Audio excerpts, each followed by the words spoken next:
Assalamualaikum warahmatullahi wabarakatuh. Welcome back to my channel. Nah, pada kesempatan kali ini kita akan membahas tentang huruf aksara lontara. Nah, bahasa Bugis mempunyai sistem abjad tersendiri yang disebut aksara lontara. Aksara ini mewakili 23 buah simbol atau huruf dan 5 diakritik. Simbol aksara lontara mewakili suku kata. Oleh karena itu, huruf Bugis adalah silabel. Penciptaan bentuk huruf Bugis dilatar belakangi oleh suatu kepercayaan yang berpangkal pada pandangan mitologis yang memandang alam semesta ini sebagai sulapa pawala suji atau biasa disebut dengan segi empat belah ketupat. Ke-23 huruf Bugis silabel sebagai berikut.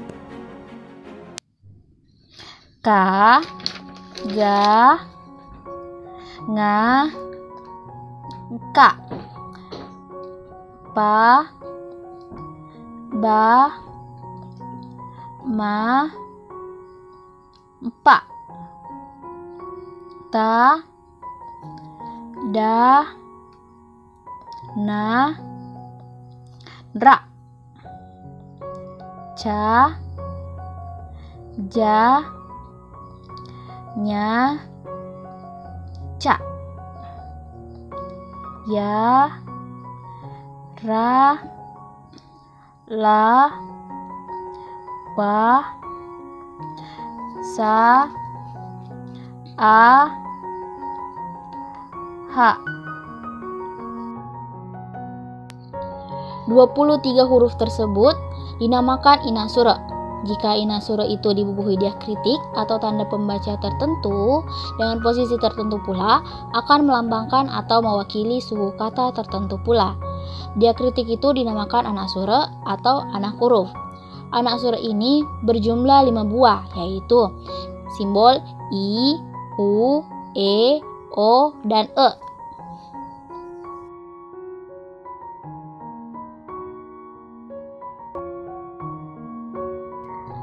Ka, ki,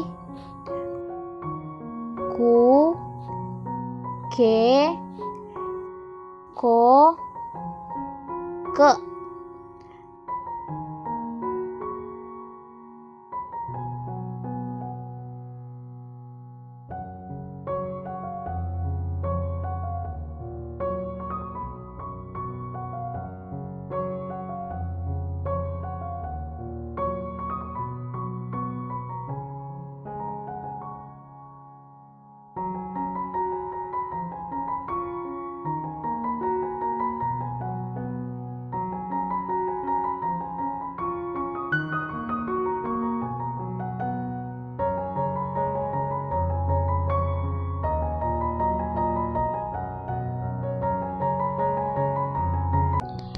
Aksara lontara menurut wilayah mula-mula diperkenalkan oleh Syah Bandar Kerajaan Goa dahulu yang bernama Daeng Papatte.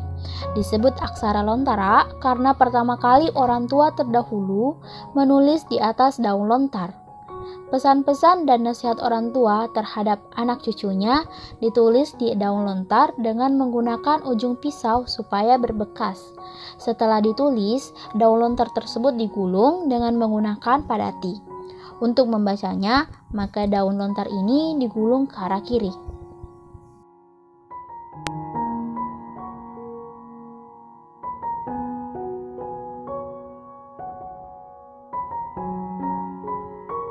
Saya kira cukup sampai di sini pembahasan kita kali ini. Dan mari kita lestarikan bahasa daerah kita.